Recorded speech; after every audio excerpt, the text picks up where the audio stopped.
ईमान गाजी, Ali Abdal, Magnus media, इन सबके पास अपनी नीश की नॉलेज को छोड़ के एक और ऐसी चीज है जिसकी वजह से कोई इनका लेवल टच नहीं कर पा रहा, और वो है इनका एडिटिंग स्टाइल। एडिटिंग तो बहुत लोग करते हैं, लेकिन एक एडिटिंग स्टाइल क्रिएट कर पाना तभी पॉसिबल होता है जब आपके पास एडिटिंग की बेसिक से लेकर एडवांस तक की सारी नॉलेज हो, और आज मैं आपको यही सिखाने वाला हूँ। इस वीडियो में मैं आपको बेसिक एडिटिंग रिसोर्सेज को ढूंढने से लेके सही तरह से ट्रांजिशन और एनिमेशन लगाने से लेके एडिटिंग साइकोलॉजी और इफेक्ट्स को क्रिएट करने तक सारा काम सिखाऊंगा, वो भी कैपकट पे, जिसको आप फोन पे और पीसी पे दोनों जगह इस्तेमाल कर सकते हो। अगर आपको कैपकट की या एडिटिंग की जीरो नॉलेज भी है तो भी इस वीडियो को पूरा देखना, क्योंकि इस वीडियो के एंड तक आप 90% यूट्यूब क्रिएटर से ज्यादा अच्छी एडिटिंग सीख चुके होंगे, और पूरी वीडियो के दौरान मैं कुछ ना कुछ एडिटिंग साइकोलॉजी सिखाता रहूंगा, तो एक सेकंड को भी स्किप मत करना, वरना हो सकता है आप बहुत ही इंपॉर्टेंट इन्फॉर्मेशन मिस कर दो।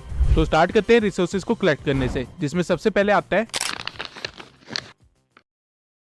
जब भी आप किसी एडिट के लिए फुटेजेस कलेक्ट कर रहे होते हो तो उनको हमेशा दो फोल्डर्स में डिवाइड कर दीजिएगा, ए रोल एंड बी रोल। अगर आप फेस कैम वीडियोस बनाते हैं तो आपकी सारी फेस कैम वाली वीडियोस ए रोल में आ जाएगी, और अगर आप बिना फेस शो किए अपनी वीडियोस बनाते हैं तो फिर जो भी आपका डाटा होता है या कटआउट्स होते हैं या फिर न्यूज आउटलेट्स होते हैं जो कि मैक्सिमम टाइम एजुकेशन और फैक्ट चैनल पे शो किए जाते हैं, वो आप ए रोल के अंदर रख सकते हैं, और वहीं पे सारी स्टॉक फुटेजेस आपकी बी रोल में आएगी। अगर कल को आप एक प्रोफेशनल वीडियो एडिटर बनते हैं तो आपके क्लाइंट्स भी आपको इसी तरह फाइल्स भेजेंगे, और इससे आपके काम करने की एफिशिएंसी बढ़ेगी, क्योंकि अब आपको चीजें ढूंढनी नहीं पड़ेगी, वो एक ऑर्गेनाइज्ड वे में रखी होगी। लेकिन ऑर्गेनाइजेशन तो बात की बात है, सबसे बड़ी प्रॉब्लम तो ये आती है कि स्टॉक फुटेजेस कहाँ से ले, वो भी कॉपीराइट फ्री, और प्रीमियम स्टॉक फुटेजेस से वाटरमार्क कैसे रिमूव करे। तो इसका सॉल्यूशन देखते हैं। अब मैं आपको पेक्सल्स या पिक्साबेस से फुटेजेस लेने को नहीं कहूंगा, क्योंकि आपको भी पता है कि इन साइट्स पे ज्यादा अच्छी फुटेजेस नहीं मिलती है। इसकी बजाय आप mixkit.co से वीडियो फुटेजेस ले सकते हैं, वो भी 100% कॉपीराइट फ्री, और यहाँ पे आपको स्टॉक फुटेजेस के साथ साथ बैकग्राउंड म्यूजिक, साउंड इफेक्ट्स और वीडियो टेम्पलेट्स भी मिल जाएंगे।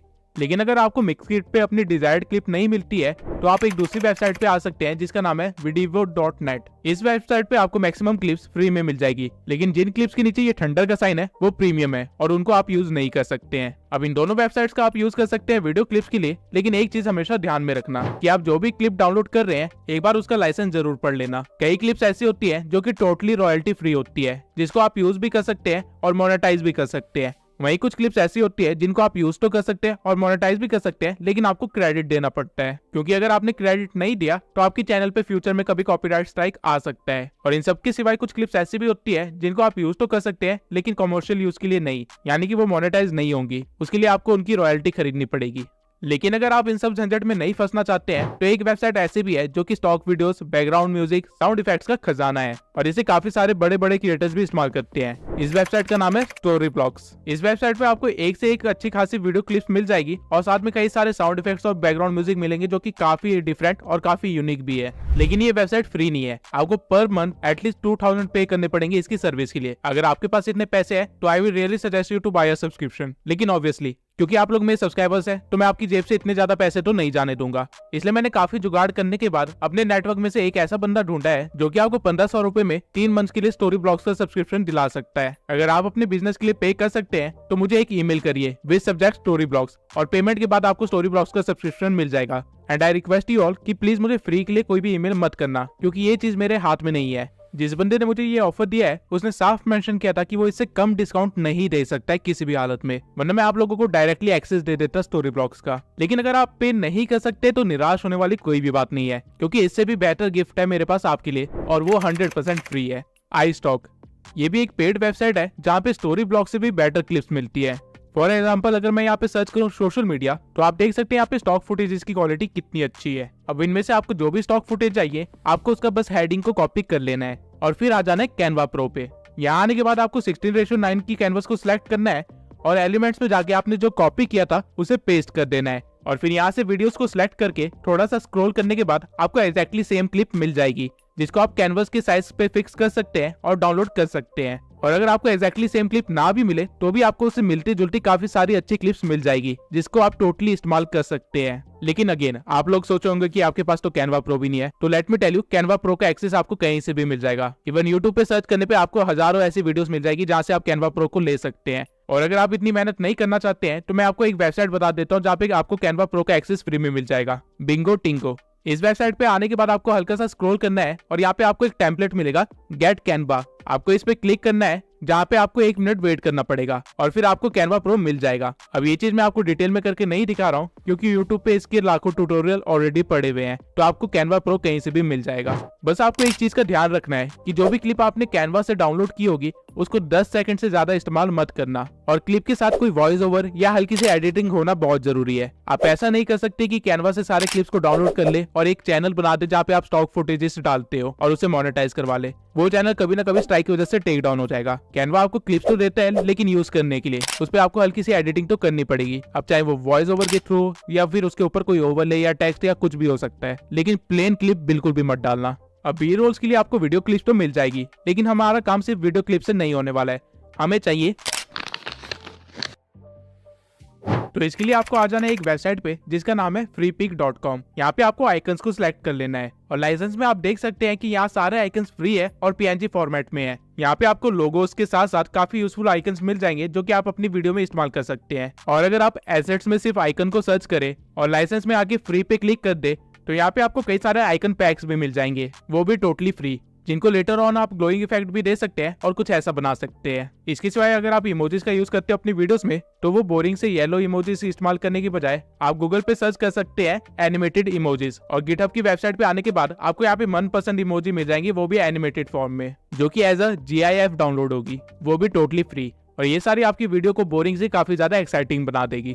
अब स्टॉक फुटेजेस भी है आपके पास और इमोजीज और आइकन्स भी है आपके पास, लेकिन इस तरह के मोशन बैकग्राउंड्स नहीं है। तो ये आपको मिलेंगे मेरे टेलीग्राम चैनल पे, जहाँ मैंने 120 से भी ज्यादा मोशन ग्राफिक डाल रखे हैं और साथ में काफी सारे साउंड इफेक्ट्स भी दे रखे हैं। और इसी के साथ साथ मैंने अभी अपने टेलीग्राम चैनल पे ये hand PNGs, character body PNGs, overlays, graph backgrounds और काफी सारे रिसोर्सेज ऐड किए हैं। तो जल्दी से जाके चैनल को ज्वाइन कर लीजिए ताकि आप भी मेरी तरह इस तरह प्रोफेशनल वीडियो बना सके। टेलीग्राम चैनल का लिंक मैंने डिस्क्रिप्शन में दे रखा है, और चैनल को ज्वाइन करने के बाद उसे लीव करने की गलती मत करना, क्योंकि मैं टाइम टू टाइम उसमें रिसोर्सेज ऐड करता रहता हूँ और हर बार मैं पिछले रिसोर्सेज के अपग्रेडेड वर्जन भी अपलोड करता हूँ जो कि मार्केट में बिल्कुल नए आए होते हैं। तो ये टेलीग्राम चैनल आपकी काफी मदद करेगा। अब यहाँ तक रिसोर्सेज कलेक्ट करने के सारे काम हो गए हैं और हमें स्टार्ट करनी है अब एडिटिंग। एडिटिंग हर सॉफ्टवेयर और ऐप में की जा सकती है, लेकिन कुछ ऐप्स बहुत सारे फीचर्स प्रोवाइड करते हैं, इसलिए हम कैपकट का इस्तेमाल करेंगे, जो कि लगभग आपको आफ्टर इफेक्ट जैसे एडिटिंग क्रिएट करने में मदद कर देगा। अब मैं अपनी सारी वीडियोस कैपकट PC में एडिट करता हूँ, लेकिन सेम एडिटिंग फोन में भी पॉसिबल है।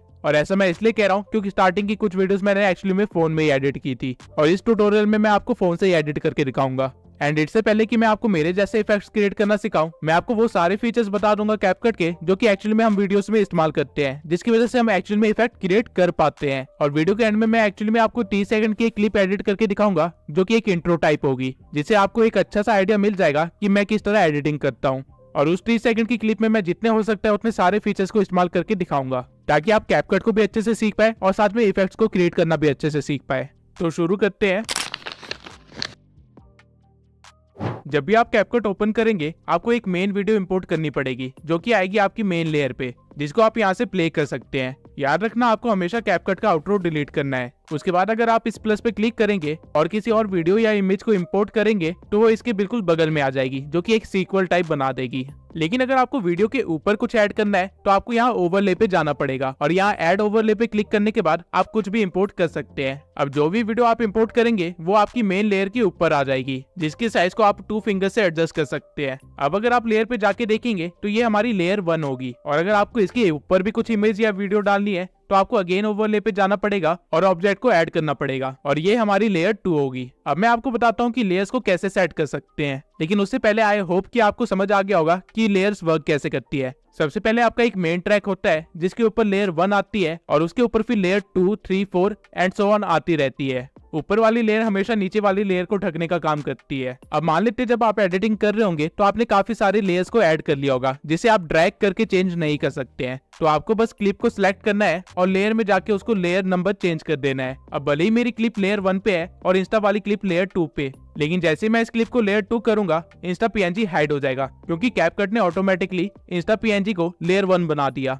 अब अगर मुझे इंस्टा PNG वापस लाना है तो बस मैं उसको सिलेक्ट करूंगा और वापस से लेयर 2 बना दूंगा, और अब मुझे दोनों चीजें विजिबल होगी। तो इससे आप ये तो समझ ही गए होंगे कि डजंट मैटर आपकी क्लिप टाइमलाइन में कहाँ पे है, आपको बस उसकी लेयर नंबर सही रखने हैं। अब चलते हैं ब्लेंडिंग मोड में। अगर मैं अपने पीएनजी को सिलेक्ट करके उसका ब्लेंड मोड ओवरले करूं तो उस पीएनजी की ओपेसिटी कम हो जाएगी, लेकिन वो जहाँ पे भी होगा उसके नीचे वाली क्लिप की सैचुरेशन बढ़ जाएगी। काइंड ऑफ आप कह सकते हैं कि वो पीएनजी अपनी लाइट पीछे की तरफ डालने लग जाएगी बजाय आगे शो करने के। वहीं डार्कन को सिलेक्ट करने पे मेरा पीएनजी डार्क हो जाएगा, यानी कि उसके ब्राइट एरियाज कम हो जाएंगे। और ठीक इसके अपोजिट में लाइटन करने पे मेरे पीएनजी के डार्क एरियाज भी लाइट अप हो जाएंगे। हार्ड को सिलेक्ट करने पे मेरे पीएनजी के कलर्स थोड़े ज्यादा कॉन्ट्रास्टिंग हो जाएंगे और सॉफ्ट को सिलेक्ट करने पे मेरे कलर्स थोड़े से फेड हो जाएंगे। बर्न सिलेक्ट करने पे आपको एक बर्न इफेक्ट मिल जाएगा और अगर आप डॉज को सिलेक्ट करते हैं तो उसका पर्पस होगा कि आपके पीएनजी को शो करना। डजंट मैटर वो किस तरह के बैकग्राउंड में है, वो कलर को चेंज करता रहेगा आपके बैकग्राउंड और पीएनजी के अकॉर्डिंग और ट्राई करेगा कि आपका पीएनजी जितना विजिबल हो सके उतना दिखाई दे। अब अगर आप कभी गलत ब्लेंड मोड यूज करेंगे तो आपके साथ कुछ ऐसा होगा। इसलिए ब्लेंड मोड और लेयर्स की नॉलेज होना बहुत ही जरूरी है। लेकिन ब्लेंड मोड को आप किस तरह इस्तेमाल कर सकते हैं? आपने एक बहुत ही कॉमन क्लिप देखी होगी जहाँ एक कंफ्यूजिंग बैकग्राउंड के साथ बहुत सारे क्वेश्चन मार्क्स आगे की तरफ आ रहे होते हैं। तो एक्चुअली में ये ब्लेंड मोड से ही क्रिएट किया जाता है। आपको बस अपने बैकग्राउंड को इंपोर्ट कर लेना है और फिर ओवरले में जाके क्वेश्चन मार्क वाले क्लिप को ऐड कर लेना है और ब्लेंड मोड में जाके उसकी ब्लेंडिंग मोड चेंज कर देनी है। आप अलग अलग ब्लेंड मोड लगा के देख सकते हैं कि ये किसके साथ परफेक्टली बैठ रहा है। जैसे कि यहाँ पे ओवरले ऐड करने पे इफेक्ट तो अच्छा मिल रहा है, लेकिन मेरे बैकग्राउंड भी डार्क हो रहा है जो कि मुझे नहीं चाहिए। वही फिल्टर में ऐसा कुछ भी नहीं हो रहा है। लाइटन मोड में क्लिप कुछ ज्यादा ही लाइट हो गई है, जिसकी वजह से काफी क्वेश्चन मार्क्स गायब हो गए हैं। और ठीक इसी तरह आप अलग अलग ब्लेंड मोड का इस्तेमाल करके देख सकते हैं। अब सारे ब्लेंड मोड्स ट्राई करने के बाद मुझे फिल्टर बेस्ट लगा इस क्लिप के लिए। आप इस स्लाइडर से इसकी ओपेसिटी भी कम ज्यादा कर सकते हैं और हमारी वीडियो कुछ ऐसी बन जाएगी। अब क्योंकि इस क्लिप की स्पीड थोड़ी सी कम है तो मैं इसे फास्ट कर दूंगा। अब अगर मैं आपको सेम चीज किसी और क्लिप के साथ करके दिखाऊंगा तो आपको काफी ज्यादा डिफरेंस दिखेगा। फॉर एग्जाम्पल, इस क्लिप का बैकग्राउंड ब्लैक है और क्वेश्चन मार्क्स थोड़े व्हाइट में है, तो जब मैं इस पर डार्कन ब्लेंड मोड इस्तेमाल करूंगा मेरी मेन क्लिप अब क्वेश्चन मार्क्स के अंदर दिखाई दे रही है और इससे आप काफी अमेजिंग इफेक्ट क्रिएट कर सकते हैं अगर आपके पास सही क्लिप्स हुई तो। मैं आपको प्रेफर करूंगा कि हर क्लिप के साथ सारे ब्लेंड मोड्स एक बार ट्राई जरूर कीजिए, क्योंकि कई बार अनएक्सपेक्टेडली आप कुछ यूनिक भी क्रिएट कर लेते हैं। अब इस क्लिप पे मुझे लाइटन और डॉज पे काफी अच्छे विजुअल्स मिल रहे हैं, तो इनमें से मैं किसी एक को चूज कर लूंगा और हमारी क्लिप कुछ ऐसी बन जाएगी।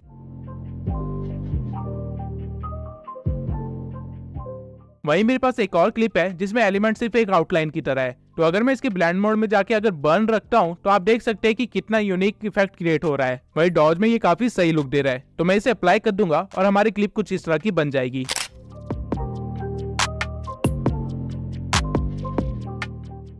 तो बिल्कुल ठीक इसी तरह आप लेयर्स और ब्लेंड मोड का इस्तेमाल करके काफी सारे अलग अलग चीजें क्रिएट कर सकते हैं। और अगर आपको ये चीज सही से यूज करनी आ गई तो आप काफी सारे सिनेमैटिक इफेक्ट्स भी क्रिएट कर सकते हैं, वो भी सिर्फ ब्लेंड मोड से। अब आते हैं,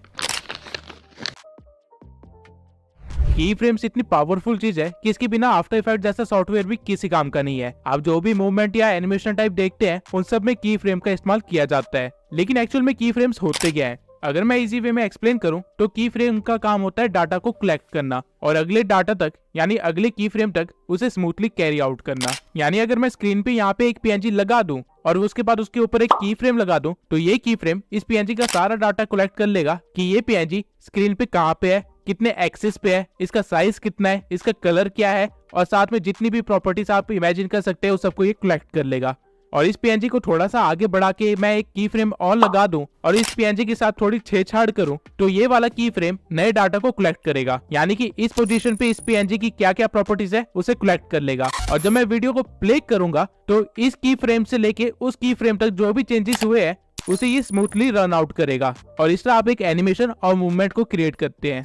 अब इसको कैपकट में कैसे यूज करते हैं उसको दिखाने के लिए मैं एक बैकग्राउंड को इम्पोर्ट कर लेता हूँ और उसके बाद ओवरले में जाके मैं अपने लोगो को इंपोर्ट कर लूंगा, जिसकी लेंथ मैं थोड़ी सी इंक्रीज कर दूंगा। अब मेरा लोगो बीच में है और वीडियो के प्ले करने के 10 सेकंड बाद भी वो वहीं पे है, लेकिन मैं चाहता हूँ कि इसके अंदर थोड़ी मूवमेंट हो और ये छोटा सा होके कॉर्नर में लग जाए, तो इसके लिए मैं यूज करूंगा की फ्रेम, जो कि आपको यहाँ पे मिलेगा। तो सबसे पहले मैं पीएनजी की स्टार्टिंग में ही एक की फ्रेम लगा दूंगा ताकि उसकी पोजीशन सेव हो जाए और उसके बाद नियरली 5 सेकंड पे एक और की फ्रेम लगाऊंगा और पीएनजी को छोटा करके उसे एक कोने पे लगा दूंगा। अब जब मैं वीडियो को रन करूंगा तो आपको कुछ ऐसा देखने को मिलेगा।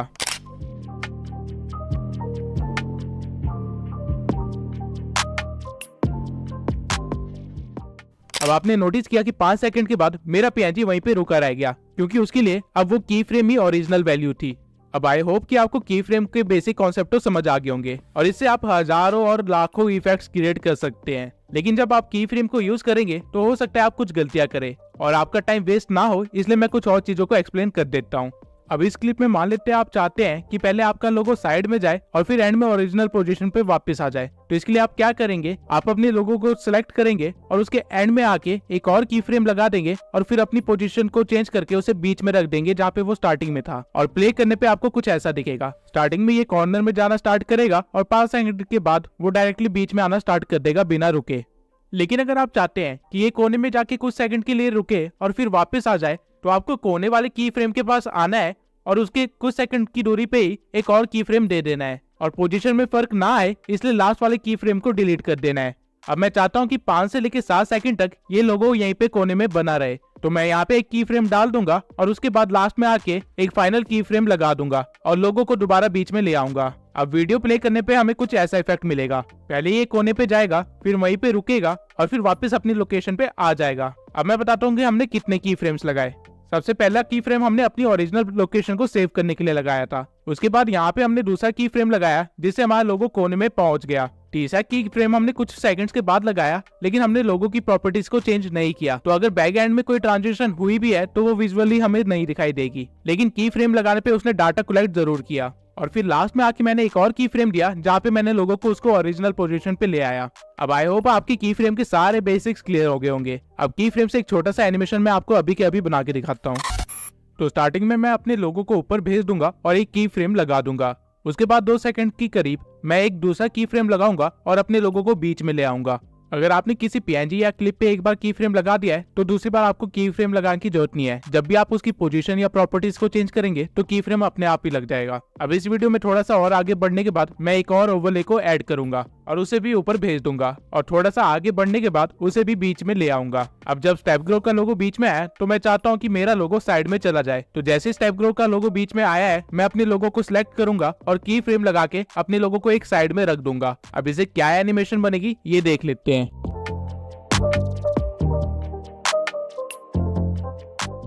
अब मैं स्टेप ग्रो के लोगो को स्ट्रेच कर लूंगा। अब वीडियो प्ले करने के बाद मैं फील कर रहा हूँ कि ट्रांजिशन थोड़ी लेट है, तो मैं की फ्रेम को डिलीट करके उसे पिछले की फ्रेम के थोड़े से पास रख दूंगा और फिर से सही पोजीशन पे सेट कर दूंगा। एक बात आपको हमेशा याद रखनी है कि की फ्रेम जितने पास होंगे ट्रांजिशन उतनी जल्दी होगी और की फ्रेम जितने दूर होंगे ट्रांजिशन उतनी धीरे होगी। अब ये कुछ इस तरह का बन जाएगा। अब जो मैंने अपने लोगों के साथ किया है वही मैं स्टेप ग्रो के लोगों के साथ भी करूंगा और एक डिकोडिंग वाईटी का लोगो ऐड कर लूंगा सेम एनिमेशन के साथ। तो इसे मैं थोड़ा सा फास्ट फॉरवर्ड कर देता हूँ। अब आपकी फाइनल ट्रांजिशन कुछ ऐसी दिखेगी।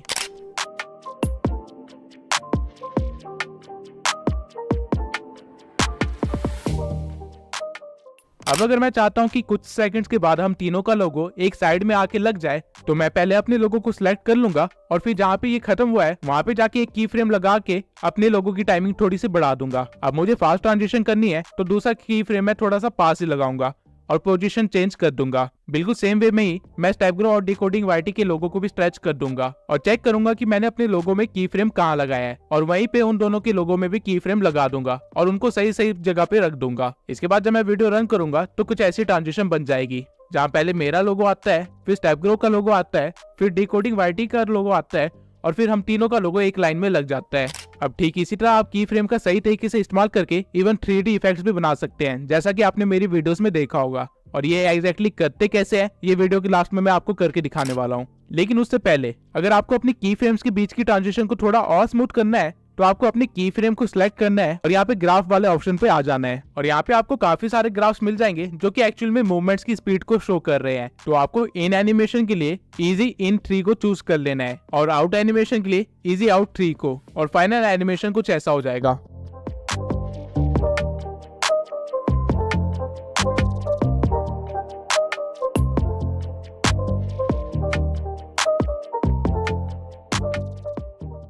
अब अगर आपने नोटिस किया तो टाइमलाइन पे मेरी क्लिप रेड कलर की शो हो रही है, लेकिन वही स्क्रीन पे मेरी क्लिप व्हाइट कलर की शो हो रही है। तो ऐसा मैंने कैसे किया? ये मैंने किया है एडजस्टमेंट से। एडजस्टमेंट समझाने के लिए मैं पहले एक क्लिप को ऐड कर लूंगा और उसके बाद आ जाऊंगा एडजस्टमेंट में। यहाँ पे सबसे पहले आपको मिलता है ब्राइटनेस, जो कि आपकी क्लिप की ब्राइटनेस को बढ़ा देता है, और फिर है यहाँ पे कॉन्ट्रास्ट, जो कि कलर्स के कॉन्ट्रास्ट को इंक्रीज कर देता है ताकि सारे कलर्स विजिबल हो। उसके बाद है सैचुरेशन, जो कि कलर्स की वैल्यू को इंक्रीज कर देता है जिससे सारे कलर्स थोड़े ज्यादा ब्राइट और विजिबल होने लगते हैं। इसको कम करने पे आपकी क्लिप ब्लैक एंड व्हाइट भी हो सकती है। फिर आता है एक्सपोजर। ये भी ब्राइटनेस बढ़ाने का काम करता है, लेकिन एक बैलेंस्ड वे में, जैसे कि सनलाइट ही पड़ रही हो। फिर आता है शार्पन, जहाँ से आप अपनी डिटेल्स को हाईलाइट करवा सकते हैं, जैसे कि बाल्स हो गए या फिर पत्ते हो गए। उसके बाद आता है HSL, जो कि रियल गेम चेंजर है। यहाँ से आप स्पेसिफिकली किसी भी कलर को चेंज कर सकते हैं या उसे हाईलाइट करवा सकते हैं। फॉर एग्जाम्पल, इस क्लिप में येलो बहुत ज्यादा है, तो अगर मैं उसे सिलेक्ट करके उसका यूज चेंज कर देता हूँ और ग्रीन की साइड ड्रैग करता हूँ, तो हमारे क्लिप के अंदर जितने भी येलो पार्ट्स थे वो ग्रीन में कन्वर्ट हो जाएंगे। और इसकी सैचुरेशन बढ़ाने पे ग्रीन कलर और भी ज्यादा शो होने लग जाएगा, और लुमिनेंस बढ़ाने से ग्रीन कलर में थोड़ी सी लाइट आएगी, यानी वो थोड़ा सा ब्राइट होने लग जाएगा। ठीक इसी तरह आप हर कलर के साथ यहाँ पे खेल सकते हैं। डार्क ब्लू को चेंज करने पे लड़की के कपड़े चेंज हो रहे हैं, और जो कलर्स क्लिप में विजिबल नहीं हो रहे हैं उनके इफेक्ट्स भी आपको विजिबल नहीं होंगे। लेकिन हर क्लिप में हर तरह के कलर्स होते हैं, इसलिए सिर्फ उन्हीं कलर्स को चूज कीजिए जिनको आप चेंज करना चाहते हैं। बाकी कलर्स के साथ छेड़छाड़ मत करना। और ध्यान रहे कि कभी भी ऑरेंज को ज्यादा चेंज मत करना, क्योंकि आपकी स्किन का कलर भी ऑरेंज ही होता है, तो उसको चेंज करने पे आपकी स्किन का कलर भी चेंज होगा। अब HSL के साइड में ही आपको मिलता है ग्राफ, जहां आप RGB कलर्स की क्वालिटी के साथ कुछ ज्यादा ही कस्टमाइज वे में छेड़छाड़ कर सकते हैं। और अगर आप व्हाइट ग्राफ को छेड़ेंगे तो आपकी क्लिप की लाइट्स पे फर्क पड़ेगा। अब RGB हमारे प्राइमरी कलर्स होते हैं, जो कि हर क्लिप में अवेलेबल होते हैं, इसलिए यहाँ पे उनके ग्राफ दिए गए हैं। उसके बाद है हमारे पास यहाँ पे हाईलाइट्स, जो कि क्लिप्स के अंदर लाइट वाले एरियाज को अफेक्ट करता है। इसको आप बढ़ा भी सकते हैं और कम भी कर सकते हैं। वही साइड में आपको मिलेंगे शेडोज, जो कि डार्क एरियाज को अफेक्ट करता है। और टेम्परेचर से आप विंटर या समर्स वाला इफेक्ट दे सकते हैं। यू अगेन आपकी कलर्स को चेंज करने का काम करता है, लेकिन एक बैलेंस्ड वे में। और फेड आपकी वीडियो को थोड़ा सा कम कॉन्ट्रास्टिंग कर देता है। उसके बाद आपके पास आती है वैग्निटी, जिसे आप अपने क्लिप के कॉर्नर्स को या तो लाइट कर सकते हैं या फिर डार्क डाउन कर सकते हैं। और ग्रेन से आप अपनी क्लिप को थोड़ा सा क्रिस्पी बना सकते हैं। अब अगर आप ओरिजिनल वीडियो और फाइनल वीडियो को देखेंगे तो इसमें आपको काफी ज्यादा फर्क फील होगा। और इसी के साथ मैं आपको एक और छोटा सा फीचर दिखाना चाहता हूँ, जो कि है फ्रीज। फ्रीज करता क्या है कि आप अपनी क्लिप में जहाँ पे भी रुके हुए हैं वो वहाँ की एक इमेज ले लेता है, काइंड ऑफ आप स्क्रीनशॉट भी कह सकते हैं, और उसे क्लिप्स के बीच में ऑटोमेटिकली कट लगा के एडजस्ट कर देता है, जैसा कि आप देख सकते हैं। ये फीचर आपके बहुत काम आएगा अगर आप गेम एडिट्स या फिर मूवी एक्सप्लेनेशन वीडियो बनाते हैं तो। सबसे पहले मैं आपको एक्सप्लेन कर देता हूँ कि मास्किंग होती क्या है। मान लेते हैं आपके पास एक पिक्चर है और एक कटआउट है कुछ इस तरह का। अब अगर आप इस कटआउट को इस पिक्चर पे रखेंगे तो आपको क्या दिखाएगा? सिर्फ उतना ही पार्ट जितना कटा हुआ है। अब जो ये हमारा कटआउट था इसे मास्क बोलते हैं, और जो हमने अभी किया उसे मास्किंग कहते हैं। अब इसको कैपकट में कैसे करते हैं वो देख लेते हैं। सबसे पहले हम एक बैकग्राउंड ले लेंगे और फिर जाएंगे मास्क में। यहाँ आपको तरह तरह के मास्क मिल जाएंगे, और जिस भी मास्क को आप चूज करेंगे उसका कटआउट आपके पास आ जाएगा। अब मैं स्टार को जहां मर्जी घुमाऊं, स्टार के नीचे का एरिया यानी कि हमारा बैकग्राउंड हमें विजिबल होगा। और अगर आप नीचे इस एरो को हल्का सा खींचेंगे तो इसका फेदर इंक्रीज हो जाएगा, यानी आपके स्टार्स के कॉर्नर्स थोड़े फेड होने लग जाएंगे और थोड़े से एक्सपेंड होंगे, जिससे आपको कुछ ऐसा मिलेगा। सेम वे में आप अलग अलग मास्क को यूज कर सकते हैं, और आप अपने मास्क के साइज को भी चेंज कर सकते हैं। और यही अगर आप मिरर या सर्कल के मास्क के फेदर्स को हल्का सा इंक्रीज करेंगे तो आपको काफी सारे अच्छे इफेक्ट्स मिल जाएंगे। और इन सारे मास्क में हॉरिजॉन्टल मास्क सबसे ज्यादा यूज किया जाता है। अब मैं मास्क का इस्तेमाल करके आपको एक एनिमेशन बना के दिखाता हूँ। तो सबसे पहले मैं अपने बैकग्राउंड को इंपोर्ट कर लूंगा और फिर अपने लोगो को इंपोर्ट करूंगा। अब मैं चाहता हूँ कि मेरा PNG कुछ सेकंड्स के बाद स्क्रीन पे आए, तो मैं स्टार्टिंग के कुछ सेकंड्स के बाद अपने PNG को लगा दूंगा जहां वो एकदम से शो होगा। लेकिन अगर मैं इसे रन करूं तो आप देख सकते हैं ये कितने प्लेन वे में शो हो रहा है, जो कि बहुत ही बेकार एनिमेशन बनेगी। तो मैं अपने बैकग्राउंड को चूज करूंगा और यहाँ मास्क में आ जाऊंगा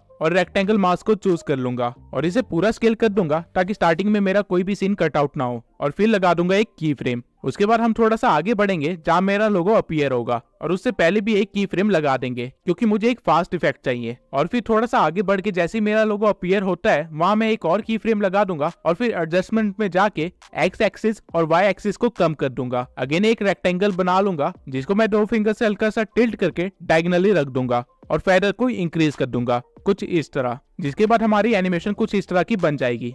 पहले नॉर्मली एक बैकग्राउंड चलता है, फिर एक फास्ट इफेक्ट के साथ मेरा लोगो अपीयर होगा। इसी तरह आप मास्किंग से काफी सारे यूनिक चीजें क्रिएट कर सकते हैं। फॉर एग्जांपल ये सारे इफेक्ट्स मास्किंग से बने हैं, और वीडियो के एंड में मैं आपको मास्किंग से एक बहुत ही प्रोफेशनल इफेक्ट क्रिएट करके दिखाऊंगा। अब मास्किंग के बाद जो एलिमेंट आप सबसे ज्यादा अपनी वीडियोस में यूज करेंगे और जिसके बिना वीडियोस भी अधूरी होती है वो है कैपकट में आपको टेक्स्ट का बॉक्स यहाँ पे मिलेगा। यहाँ पे आप क्लिक करने के बाद कुछ भी लिख सकते हैं। फॉर एग्जांपल मैं यहाँ पे अपने चैनल का नाम लिख देता हूँ। जिसके बाद आपको यहाँ पे काफी सारे स्टाइल्स दिख जाएंगे जो कि आप अपने टेक्स्ट को दे सकते हैं। अब एक स्टाइल जो आपने सबसे ज्यादा रील्स में देखा होगा वो है ये, लेकिन इसको अच्छा दिखाने के लिए हमें चाहिए होगा एक बोल्ड फॉन्ट जो कि हम यहाँ से चूज कर सकते हैं और फिर अपने अकॉर्डिंग टेक्स्ट के साइज वगैरह को एडजस्ट कर सकते हैं। अगर आप टेक्स्ट के इफेक्ट्स पे आएंगे तो आपको यहाँ पे और भी कई सारे इफेक्ट्स दिख जाएंगे जो कि आप अपने टेक्स्ट पे अप्लाई कर सकते हैं। और वही स्टाइल सेक्शन में आपको ग्लो का एक सेक्शन मिलेगा जिसको अप्लाई करके आप अपने टेक्स्ट को थोड़ा सा ग्लो करवा सकते हैं। इवन आप ग्लो का कलर भी चूज कर सकते हैं और उसकी इंटेंसिटी को भी एडजस्ट कर सकते हैं। अब कुछ और इफेक्ट्स दिखाने के लिए मैं एक और टेक्स्ट को ऐड कर लेता हूँ। अब अगर मैं इसका ग्लो हटा के स्ट्रोक लगा दूं तो ये कुछ ऐसा दिखेगा। स्ट्रोक बेसिकली आउटलाइनिंग होती है जिसको आप यहाँ से मोटा पतला भी कर सकते हैं। और वहीं कैनवस में आप टेक्स्ट को बैकग्राउंड भी दे सकते हैं। शैडो में आपके टेक्स्ट को आपके मन चाहे कलर का एक शैडो मिल जाएगा जिसकी आप ओपेसिटी, ब्लर, डिस्टेंस और एंगल को भी छेड़छाड़ कर सकते हैं। और उसी के साइड में आपको मिलेंगी स्पेसिंग जिसमें आप अपने टेक्स्ट की अलाइनमेंट को, टेक्स्ट के बीच की स्पेस को और लाइंस के बीच की स्पेस को एडजस्ट कर सकते हैं। और स्पेसिंग के साइड में आपको मिलेगा बोल्ड, इटैलिक और अंडरलाइन का फीचर। अब मैं एक बार इफेक्ट्स में जाके इस टेक्स्ट को एक इफेक्ट दे दूंगा और फिर जाऊंगा एनिमेशन में। यहाँ पे आपको अपने टेक्स्ट के लिए काफी सारी एनिमेशन मिल जाएगी। इन एनिमेशन को बेसिकली 3 कैटेगरी में डिवाइड किया गया है, इन, आउट और लूप। इन एनिमेशन से आप अपने टेक्स्ट को किस तरह लाना चाहते हैं उसको कंट्रोल कर सकते हैं। आउट एनिमेशन से आप अपने टेक्स्ट को किस तरह वापस भेजना चाहते हैं उस चीज को डिसाइड कर सकते हैं। और लूप एनिमेशन में आपको काफी सारे इफेक्ट्स वगैरह मिलते हैं। और इवन इस स्लाइडर से आप एनिमेशन के ड्यूरेशन को भी डिसाइड कर सकते हैं। वहीं अगर एनिमेशन के साइड में मैं यहाँ बबल पे चला जाऊं तो आपका टेक्स्ट एक बबल में आ जाएगा। ये रोस्टिंग चैनल्स और एनिमे चैनल्स के लिए काफी यूजफुल होगा। अब कौन सा टेक्स्ट कहाँ पे यूज करना है, कैसे यूज करना है, किस एनिमेशन के साथ यूज करना है, ये टोटली आपके ऊपर है। कैपकट आपको काफी सारे प्रीसेट ऑलरेडी बना के दे रहा है इस चीज के लिए। अब मैं कैपकट का एक ऐसा फीचर बताने वाला हूँ जो कि अगर ना होता तो उस चीज को करने में आपको घंटों लग जाते और तब भी आप उसे परफेक्टली नहीं कर पाते। अब ये इफेक्ट शो करने के लिए मैं पहले एक प्लेन बैकग्राउंड को इंपोर्ट कर लूंगा और उसके बाद साइज इंक्रीज कर दूंगा। इसके बाद ओवरले से मैं अपनी क्लिप को ऐड करूंगा और इसे प्ले करके दिखाऊंगा। आप इस वीडियो में देख सकते हैं कि बच्चों की मूवमेंट है, तो मैं जाऊंगा कटआउट के ऑप्शन पे और रिमूव बैकग्राउंड पे क्लिक कर दूंगा, जिसके बाद ये वीडियो के बैकग्राउंड को रिमूव करना स्टार्ट कर देगा। और ये सिर्फ कुछ सेकंड्स ही लेगा इस काम को करने के लिए, जिसके बाद आपके पास कुछ ऐसा बचेगा। लेकिन आप नोटिस कर सकते हैं कि कैपकट ने इस बच्चे की कैप को अच्छे से कवर नहीं किया है। तो आप क्या कर सकते हैं कि आप कस्टमाइज कटआउट पे आ सकते हैं और यहाँ से अपने ब्रश को चूज करने के बाद उसके साइज को हल्का सा छोटा करके उस कैप एरिया को कवर कर सकते हैं। जितना भी एरिया रेड में है वो सारा एरिया कवर्ड है। अब अगर आप एक डिटेल वर्कर हैं तो ये चीज थोड़ी बारीकी से करना। जब आपके ब्रश का काम हो जाएगा तो इसके बाद वो अगेन कुछ सेकंड्स लेगा और एकदम मस्त आउटकम आपको देगा। और प्ले करने के बाद आपको कुछ ऐसा दिखेगा। इस बार आप देख सकते हैं कि बच्चे की कैप काफी अच्छे से कवर की गई है। अब इस इफेक्ट को तो आप बी रोल की क्लिप्स के साथ इस्तेमाल कर सकते हैं, लेकिन अगर आपके पास खुद की कोई रिकॉर्डिंग है जो कि आपने ग्रीन स्क्रीन या ब्लू स्क्रीन के सामने की है तो उसको कैसे रिमूव करें, उसके लिए हम जाएंगे क्रोमा की पे। और इवन क्रोमा की से आप एक ट्रांजिशन भी बना सकते हैं। कैसे, आइए देखते हैं।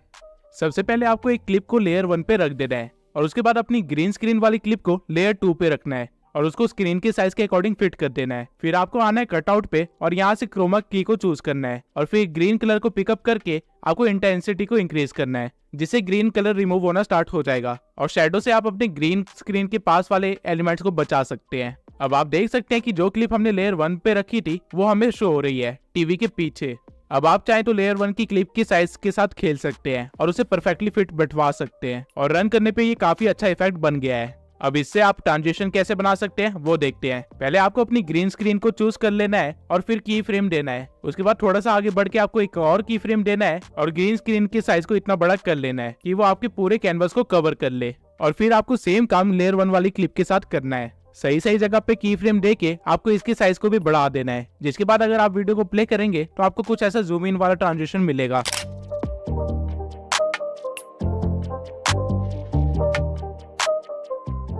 अब इस ट्रांजिशन में अपर स्पेस दिख रही है, तो हम बीच में आएंगे और लेयर 1 को सेट करेंगे और ऐसे ही थोड़े थोड़े सेकंड्स में इसे सेट कर देंगे, जिसके बाद फाइनली कुछ ऐसा बन जाएगा।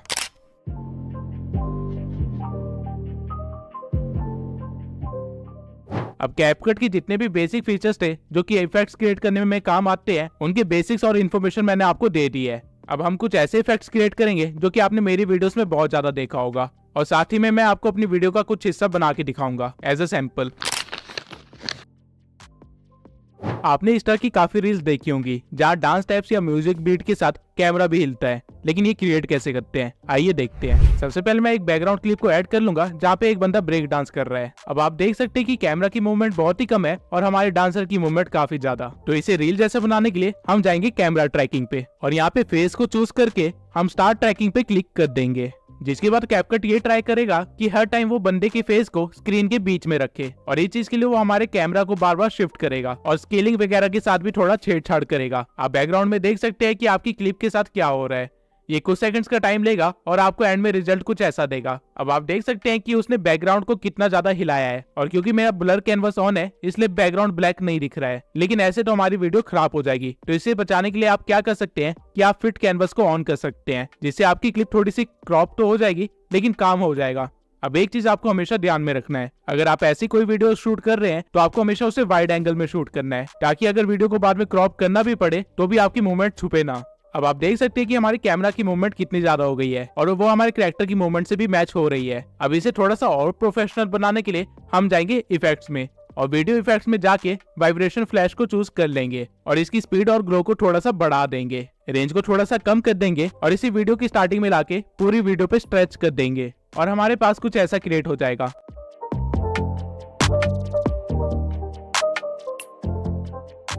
अब ऑल्दो ये काफी अच्छा इफेक्ट बन गया है, लेकिन इसे थोड़ा सा और स्पाइस अप करने के लिए हम एक और इफेक्ट को ऐड कर सकते हैं जिसका नाम है एस्ट्रल। अब मैं इसको भी पूरी वीडियो में स्ट्रेच कर लूंगा और हम कुछ ऐसा बना लेंगे। अब हर मूवमेंट पे एस्ट्रल इफेक्ट अच्छा नहीं लग रहा है तो मैं इसे स्टार्टिंग में रखूंगा और थोड़ा सा आगे बढ़ने के बाद अगेन इसे लगा दूंगा, जिसे हम एक बहुत ही सिनेमैटिक इफेक्ट क्रिएट कर लेंगे। और ठीक इसी तरह आप अपनी रील्स बना सकते हैं। अब कैपकट इफेक्ट्स, एनिमेशन और ट्रांजिशन से भरा हुआ है और इसी वजह से ये ऐप इतना फेमस भी है। और अगर आप इन चीजों को सही तरीके से इस्तेमाल करते हैं तो आप आफ्टर इफेक्ट जैसी एडिटिंग सिर्फ कैपकट से कर सकते हैं, लेकिन एक ही वीडियो में ये सारी चीजें बताना इम्पॉसिबल है। इसलिए मैं चाहता हूँ कि आप लोग अभी जाके मुझे इंस्टा पे फॉलो कर ले, क्योंकि मैं बहुत ही जल्दी इंस्टा पे एडिटिंग ट्यूटोरियल्स देने वाला हूँ जहाँ मैं आपको सारे फेमस इफेक्ट्स क्रिएट करना सिखाऊंगा और साथ ही काफी सारे हिडन इफेक्ट्स के बारे में भी बताऊंगा, जिससे आप अपनी वीडियोस को काफी ज्यादा सिनेमैटिक बना सकते हैं। इस वीडियो के अपलोड होने के 5 से 6 दिन बाद मैं इंस्टा पे एक्टिव हो जाऊंगा। अब रील्स तो आप लोग बना लेंगे, लेकिन मेरे जैसे इस इफेक्ट को कैसे क्रिएट करेंगे, चलिए एक बार इसे भी देख लेते हैं। इसके लिए सबसे पहले आपको एक क्लिप को अपनी मेन लेयर पे लाना होगा और फिर ऐड ओवरले से उसी क्लिप को इंपोर्ट करना होगा और उसका साइज फिक्स कर लेना होगा और चेक कर लेना कि कहीं पे कोई गलती ना हो। इसके बाद आपको अपने लेयर 1 को चूज करना है और कटआउट में जाके रिमूव बैकग्राउंड कर देना है। कैपकट अपना टाइम लेगा और आपके बैकग्राउंड को रिमूव करके दे देगा, जिसके बाद आपको अगेन ओवरले पे जाना है और अपने पीएनजी या क्लिप को ऐड कर लेना है और उसे सही जगह पे प्लेस करके एनिमेशन दे देना है। फॉर एग्जाम्पल मैं यहाँ पे एक लूप एनिमेशन दूंगा, राइट जूम, और इसे स्ट्रेच कर लूंगा। इसके बाद अगेन एनिमेशन में जाके एनिमेशन की टाइमिंग इंक्रीज कर दूंगा, जिससे कुछ ऐसा एनिमेशन बनेगा। अब इसको अपने कैरेक्टर के पीछे लगाने के लिए इस पीएनजी को सिलेक्ट करना है और लेयर पे आके आपको लेयर 1 को चूज करना है, जिससे ये आपका पीएनजी आपके कटआउट वाले लेयर के पीछे चला जाएगा और आपका इफेक्ट कुछ ऐसा बन जाएगा।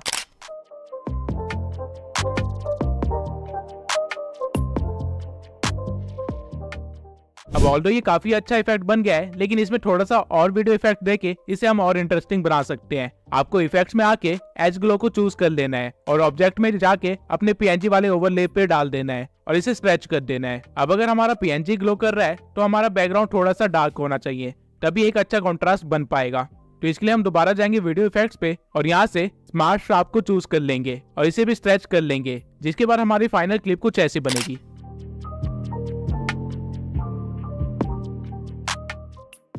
अब ये इफेक्ट तो आप लोग सीख गए और इसे आप अपनी वीडियो में कई बार यूज भी करेंगे, लेकिन ये वाला इफेक्ट मैंने कैसे बनाया इसके बारे में आप अभी भी डाउट में होंगे, तो आइए इसे भी डिकोड कर लेते हैं। सबसे पहले आपको एक बैकग्राउंड को ऐड कर लेना है, जो कि एक मोशन बैकग्राउंड भी हो सकता है। उसके बाद आपको टेक्स्ट पे आके एक टेक्स्ट को ऐड कर लेना है, फॉर एग्जाम्पल सब्सक्राइब मी, और स्टाइल में जाके आप पहले से एक फॉन्ट दे सकते हैं और उसके बाद इसके स्टाइल को चूज कर सकते हैं और इसे थोड़ा सा अच्छा बनाने के लिए इसे ग्लो भी दे सकते हैं। और फिर हम टेक्स्ट के साइज को थोड़ा सा बड़ा कर देंगे और फिर इस पे अप्लाई कर देंगे ये, जिससे आपका टेक्स्ट अपने आप वीडियो के एंड तक बना रहेगा। अब आपको इस वीडियो को कर लेना है एक्सपोर्ट और फिर वापस कैपकट पे आके वही बैकग्राउंड ले आना है और फिर ओवरले में आकर अपनी एक्सपोर्टेड वीडियो को ऐड कर लेना है और इसके साइज को सेट कर लेना है। जिसके बाद आपको जाना है मास्क में और यहाँ आके आपको सर्कल मास्क चूज कर लेना है और उसे फिर स्टार्टिंग में प्लेस करके आप एक की फ्रेम लगा सकते हैं उसके बाद आप जहाँ भी चाहें उसकी लोकेशन को सेट कर सकते हैं और बार बार की फ्रेम लगा सकते हैं। फॉर एग्जाम्पल यहाँ पे मैं एक सीधी लाइन में बार बार इसे रोकूंगा और की फ्रेम लगा दूंगा और लास्ट की फ्रेम में मैं इसका साइज पूरा बढ़ा दूंगा ताकि हमारा टेक्स्ट पूरा विजिबल हो जाए। अब आप देख सकते हैं कि आपने कुछ ऐसा क्रिएट कर लिया है, लेकिन यहाँ पे एक चीज की कमी है और वो है एक पीएनजी। तो हम दोबारा ओवरले में जाएंगे और एक मैग्नीफाइंग ग्लास का पीएनजी डाउनलोड कर लेंगे। अब लेयर 1 में जहाँ मैंने मास्क के की फ्रेम्स लगाए थे एग्जैक्टली सेम जगह पे मैं अपने पीएनजी पे भी की फ्रेम्स लगा दूंगा ताकि हमारा मास्क और हमारा पीएनजी एक साथ मूव करे। और लास्ट की फ्रेम में मैं अपने पीएनजी को नीचे गायब कर दूंगा, जिससे हमारी वीडियो कुछ ऐसी बन जाएगी।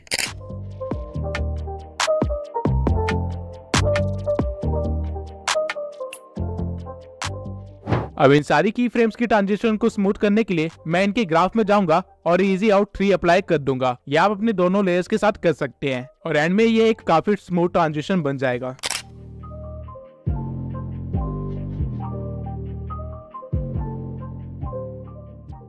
अब मैं एक बार आपको सारे इफेक्ट्स वगैरह यूज करके एक छोटा सा इंट्रो टाइप बना के दिखाता हूँ, जिससे आपको अच्छा सा आइडिया हो जाएगा कि किस तरह एडिटिंग की जाती है।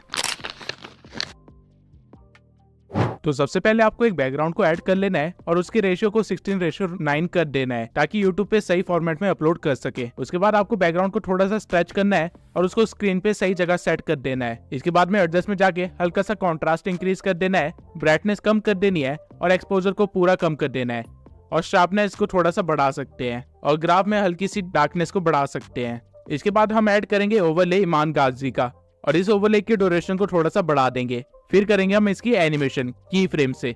सबसे पहले स्टार्टिंग में मैं एक की फ्रेम लगाऊंगा और इसे हाइड कर दूंगा। फिर थोड़ा सा आगे बढ़ के इस ओवरले को नीचे लाएंगे और की फ्रेम लगा देंगे। उसके बाद थोड़ी देर इसे बीच में ही रहने देंगे और फिर आगे बढ़ के दोबारा से एक की फ्रेम लगाएंगे और फिर आगे बढ़ के इसे साइड में कर देंगे।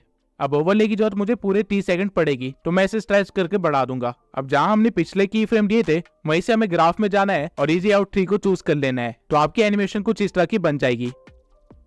अब इसको साइड में मैंने क्यों भेजा वो अभी देखते हैं। जिस की फ्रेम पे ये साइड में जाना स्टार्ट करता है वहां मैं एक और ओवरले ऐड कर लूंगा अली अब्दाल का। इसे भी थोड़ा सा स्ट्रेच कर लेंगे और बिल्कुल सेम एनिमेशन देंगे ईमान गाजी वाला और फिर हमारी एनिमेशन कुछ इस तरह की बन जाएगी।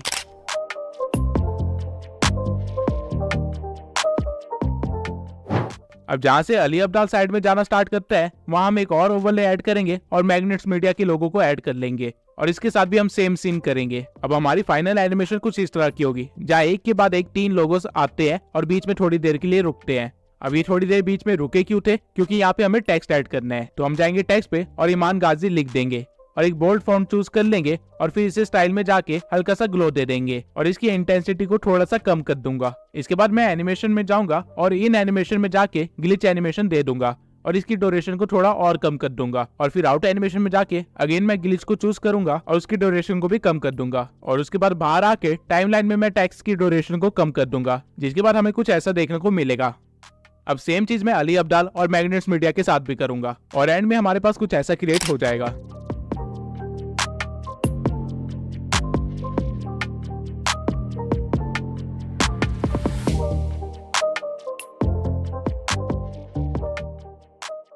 अब टेक्स्ट के बाद जब हमारा लोगो पीछे को जा रहा है यहाँ पे मैं एक इफेक्ट दूंगा ब्लर का और एडजस्टमेंट से ब्लर को थोड़ा इंक्रीज कर दूंगा। फिर इफेक्ट को सिलेक्ट करके जाऊंगा ऑब्जेक्ट में और यहाँ ओवरले पे अप्लाई कर दूंगा, जिससे ऐसा लगेगा कि हमारा ओवरले पीछे जा रहा है। सेम काम मैं अली अब्दाल के ओवरले के साथ भी करूंगा और इन इफेक्ट्स को अलग अलग ट्रैक पे रख के पूरा स्ट्रेच कर दूंगा ताकि ये वीडियो के एंड तक ऐसे ब्लर ही रहे, जिसके बाद ट्रांजिशन कुछ ऐसी बनेगी।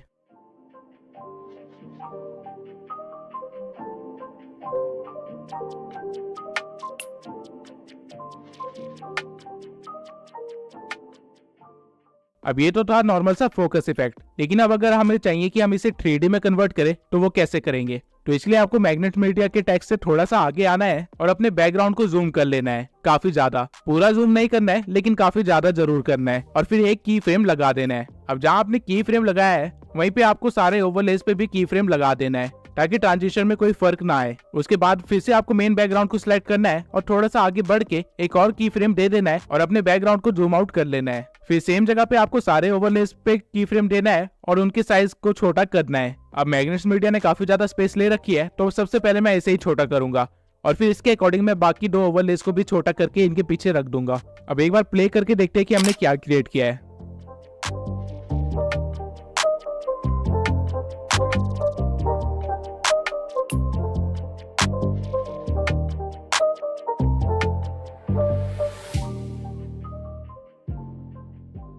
अब जहाँ से आपका जूम आउट स्टार्ट होता है वहाँ पे आपको एक और ओवरले को ऐड करना है और उसे इस तरह प्लेस कर देना है, जिसके बाद आपको इस पे की फ्रेम लगाना है और इसे जितना हो सके उतना जूम कर लेना है। फिर थोड़ा सा आगे बढ़ के इससे पहले कि हमारा 3D इफेक्ट रुके हमें एक और की फ्रेम लगाना है और अपने PNG को नॉर्मल साइज में ले आना है, जिससे आपका कुछ ऐसा बन जाएगा। अब इस क्राउड PNG को भी मैं एंड तक स्ट्रेच कर लूंगा। अब ये बन तो काफी सही गया है, लेकिन क्राउड की PNG ने मेरे लोगोस को हाइड कर लिया है, तो मैं वापस जाऊंगा अपने ओवरलेस में और लोगों की साइज को और छोटा करके उनको थोड़ा सा ऊपर कर दूंगा, जिससे वो अच्छे से शो हो। अब एक बार दोबारा से प्ले करके देखते हैं।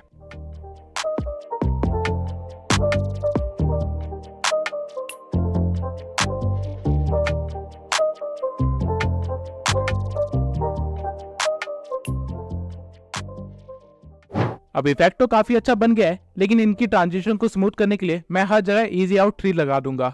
अब मुझे हल्का सा फील हुआ कि की फ्रेम मेरा थोड़ा जल्दी खत्म हो गया है, तो उसे डिलीट करके हम थोड़ा सा आगे बढ़ेंगे और की फ्रेम लगा देंगे और साइज सेट कर देंगे। अब जब हमारा 3D इफेक्ट बन गया है तो हम इसमें कुछ और एलिमेंट्स को भी ऐड करेंगे, जैसे कि टेक्स्ट, और टेक्स्ट को सही स्टाइल और ग्लो देने के बाद उसे सही जगह पे रख देंगे और टेक्स्ट की ड्यूरेशन भी वीडियो के एंड तक बना देंगे। इसके बाद हम अपने टेक्स्ट पे लगाएंगे एक एनिमेशन फ्लिकर का और इसकी स्पीड को थोड़ा सा बढ़ा देंगे। अब टेक्स्ट के अपीयर होने के कुछ सेकंड्स के बाद मैं एक स्प्लिट लगाऊंगा और राइट हैंड साइड वाले टेक्स्ट को चूज करके उसके ग्लो में जाके उसकी इंटेंसिटी और ग्लो दोनों इंक्रीज कर दूंगा और इसमें से एनिमेशन हटा दूंगा, तो इससे कुछ ऐसा इफेक्ट बनेगा।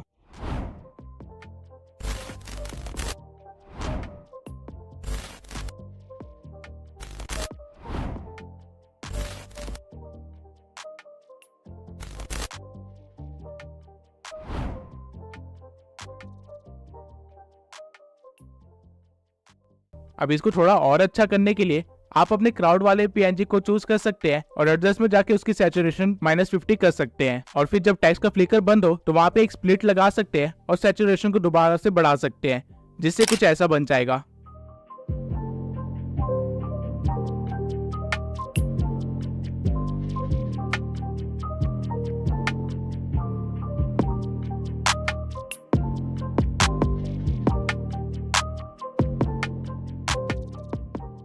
अब हमें सिर्फ इतना ही पार्ट चाहिए था, तो हम आगे के सारे हिस्से को डिलीट कर लेंगे और फिर सीक्वल को एक स्मूथ ट्रांजिशन के साथ स्टार्ट करने के लिए मैं लास्ट सीन का एक एसएस ले लूंगा और अपने टाइमलाइन में आके उसे ऐड कर दूंगा और क्रॉप में जाके उसे भी 16:9 में कन्वर्ट कर दूंगा। इसके बाद मैं एक ओवरले लगाऊंगा जहाँ पे नीचे मैं ग्रीन स्क्रीन को लगा दूंगा, जिसमें से मैं ग्रीन स्क्रीन को रिमूव कर दूंगा क्रोमा की पे जाके और अपने स्क्रीनशॉट को सही जगह पे एडजस्ट कर दूंगा। अब इन दोनों सीक्वल के बीच में आने वाले व्हाइट बॉक्स पे अगर आप क्लिक करेंगे तो यहाँ पे आपको काफी सारे ट्रांजिशंस मिल जाएंगे। आप इनमें से कोई भी ट्रांजिशन यूज कर सकते हैं, लेकिन इस टाइम पे इस सिचुएशन के अकॉर्डिंग पुल आउट वाला ट्रांजिशन सबसे बेस्ट इफेक्ट दे रहा है, तो मैं इसे चूज कर लूंगा और इसकी ड्यूरेशन को थोड़ा सा कम कर लूंगा और ऐसे आप अपनी वीडियो को कंटिन्यू कर सकते हैं। अब मैं एक बार दोबारा से वीडियो की स्टार्टिंग में आऊंगा और इफेक्ट्स में जाके स्पार्क में फायर प्लेस वाला इफेक्ट दे दूंगा और थोड़ी एडजस्टमेंट के बाद इसे पूरी वीडियो में स्ट्रेच कर दूंगा और ऑब्जेक्ट्स में जाके ऑल वीडियो को सिलेक्ट कर लूंगा और एंड में हम कुछ ऐसा क्रिएट कर लेंगे।